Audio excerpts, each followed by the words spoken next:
हरे कृष्ण। ग्रंथराज श्रीमद् भागवतम की जय। श्रील प्रभुपाद की जय।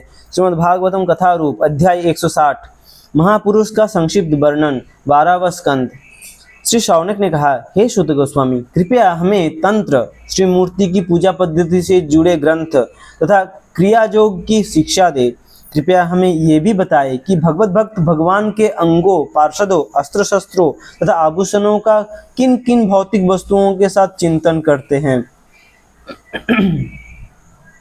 श्री सुत गोस्वामी ने उत्तर देते हुए कहा, एक समय चेतना से युक्त होने पर भगवान के विराट रूप में तीनों लोक दिखाई देने लगे। इस विराट रूप में पृथ्वी उनके चरणों पर थी, आकाश नाभि में, सूर्य नेत्रों में, वायु नथुनों में, मृत्यु गुदाधार में और चंद्रमा मन में स्थित था। मृत्यु के देवता जमराज उनके ऊपरी होंठ पर, मोह उनकी मुस्कान में और चंद्रकांति उनके दांतों में स्थित थी। वृक्ष महापुरुष के शरीर पर उगे बाल थे और बादल उनके सिर के बाल।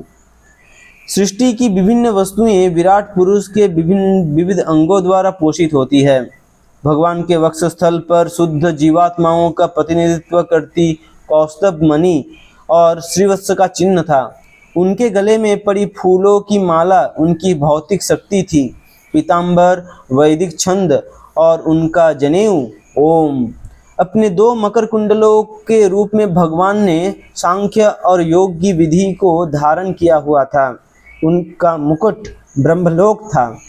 भगवान का आसन श्री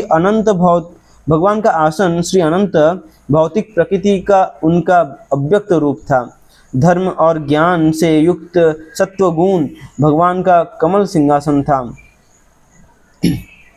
भगवान की गदा समस्त इंद्रिय, मानसिक तथा शारीरिक बल से युक्त प्राण वायु है। उनका शंख जल तत्व है, सुदर्शन अग्नि तत्व तथा उनकी तलवार आकाश तत्व है। उनकी ढाल तमोगुण, उनका सारंग धनुष काल तथा तर्कस कर्मेंद्रियां हैं। उनके बाण इंद्रियां हैं और उनका रथ बलवान मन है। उनका बाह्य स्वरूप तन्मात्राएं हैं और उनके हाथों की मुद्राएं समस्त सार्थक क्रियाओं की सार है। सूर्यलोक वह स्थान है जहां भगवान पूजे जाते हैं। 6 ऐश्वर्यों का प्रतिनिधित्व करने वाले कमल पुष्प को धारण किए भगवान विष्णु धर्म और यश नामक 2 चामरों से सेवित है। भगवान का छत्र उनका दिव्य धाम वैकुंठ है और उनका वाहन गरुड़ तीनों वेद है। श्री लक्ष्मी देवी उनकी अंतरंग शक्ति है। उनका प्रमुख पार्षद विश्वक्सेन पंचरात्र तथा अन्य तंत्रों का मूर्तिमान स्वरूप और नंद आदि 8 द्वारपाल 8 योग सिद्धियां। प्रातः ब्रह्म मुहूर्त में उठकर व्यक्ति को महापुरुष के गुणों का मंद स्वर में उच्चारण करते हुए शुद्ध मन से उन पर ध्यान करना चाहिए। साथ ही उसे ये ध्यान भी करना चाहिए, पृथ्वी भगवान के चरण कमलों का विस्तार है तथा उनसे अभिन्न है। क्योंकि सब प्राणियों ने पृथ्वी का आश्रय लिया हुआ है, एक दृष्टि से वे सब भगवान के चरण कमलों पर स्थित है। इसलिए मुझे प्रत्येक प्राणी का सम्मान करना चाहिए और किसी से द्वेष नहीं करना चाहिए। वस्तुतः सब जीव मिलकर मेरे प्रभु के वक्षस्थल की कौस्तभ मणि है और इसलिए मुझे कभी किसी का अपमान नहीं करना चाहिए। इस ध्यान द्वारा व्यक्ति शीघ्र ही अपने हृदय में विराजमान भगवान का साक्षात्कार कर सकता है।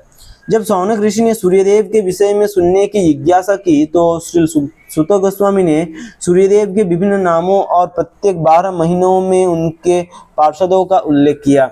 जब सूर्यदेव अपने रथ पर आरूढ़ होकर निकलते हैं तो ऋषिगण वेदों से मंत्रोच्चार करके उनकी स्तुति करते हैं और गंधर्व एवं अप्सराएं नृत्य गायन करती है। नाग रथ की रस्सी कसते हैं, यक्ष घोड़ों को जोतते हैं तथा राक्षस पीछे से रथ को धकेलते हैं। रथ की ओर मुख किए 60,000 बालखिल्य महर्षि स्तुति करते हैं। ये सब पूर्ण पुरुषोत्तम भगवान के विस्तार होते हैं। हरि हरि बोल।